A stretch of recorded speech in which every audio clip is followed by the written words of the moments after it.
So sa isang Minecraft world is merong million blocks. Pero what if maglaro tayo ng Minecraft pero meron lang tayong isang bloke?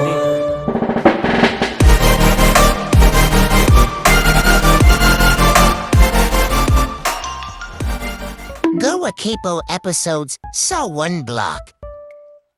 So dahil nag-request is gagawa tayo ng Minecraft episodes, Minecraft 1 block challenge. So ayun, makikita nyo pati is may per episode tayo sa 1 block.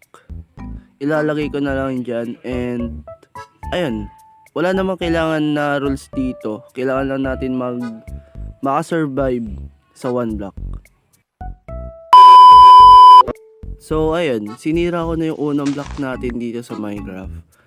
1 block challenge natin and papalawakan lang natin tong island na to. So pagkasira ko ng chest is may lumabas na ship and kailangan natin palawakin pa to, expand natin tong island kasi baka mahulog tong ship, sayang naman. So gumawa ako ng ng boat para dun may ilagay yung mga ship o yung mga animals natin. And ayun, visit nyo na yung channel niya guys kasi dun natin nakuha yung natin, itong 1 block natin. So dahil first episode pa lang natin o una pa lang natin dito is nasa forest muna tayo and pa-level up siya. Kaya ayun, kailangan muna natin magpadami ng dirt kasi expand pa natin tong ating island. And ayan, meron na tayong 2 cow and 2 sheep and kailangan ulit natin mag-expand kasi muntik na sila malaglag kanina. Oh my god.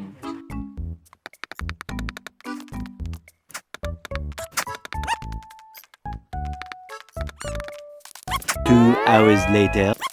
So dito is nagmina-mina na lang ako and guys, na ako 170 kaya pa inaantay nyo guys, subscribe na kayo kasi malapit tayo sa 200. 30 katao na lang. Kaya ayun, pagka mina ko dito is may lumabas na special barrel.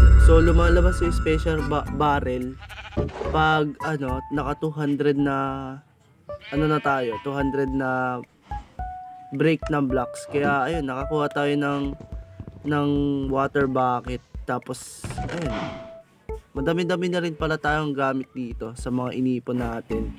Kaya ayun, mas mahalaga kasi yun, yung mga dirt natin. And nilagyan ko sa baba ng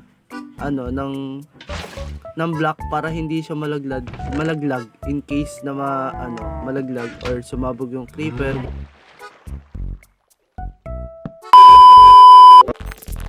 So ayun, nagmina lang uli ako dito ng madami hanggang umabot tayo sa 400 na break block. And ayun. So pagkabasa ko dito sa panghuling-huling block is naging na siya. Hindi na pwedeng magbasag ng block kasi nasa cave na tayo and na reach na natin yung 400 break block dito sa forest. And magle-level up siya sa cave. And ayun.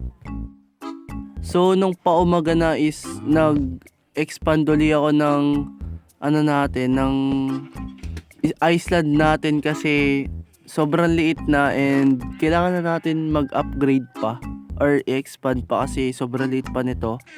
And ayun, time-lapse na lang uli natin yung paglalagay ko nito.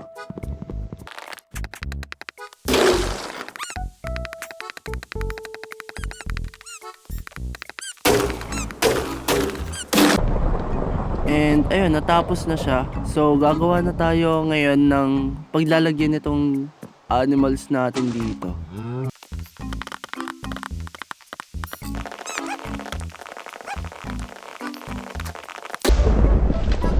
And ngayon is ilalagay natin sila dun sa malit na ginawa nating malit na barn natin. And ayun.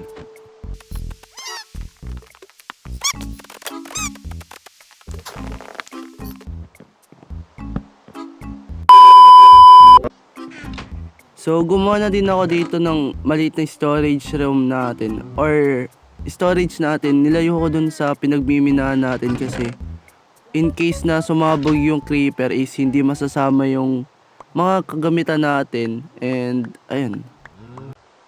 So nilagyan ko din siya ng fence para hindi rin masira tong ano natin or makulong yung mga mobs dito sa cave kasi cave na tayo. So hindi sila makakapunta dito sa ano natin or hindi tayo mapapatay. In case dun maliban sa ano natin, sa skeleton na maano natin. So mamatay tayo kasi wala pang masyadong blocks dito. So di ko pa naayos. Pero ayusin ko na yan next episode. So hanggang dito na lang tayo guys kasi sobrang ikli lang talaga nitong video natin dito. So first episode pa lang to kaya ayun sobrang ikli pa nitong video natin. So habaan ko pa next episode natin and ayun. So hanggang dito na lang tayo guys. See you in my next video. Have a nice day and yun lang. Bye bye.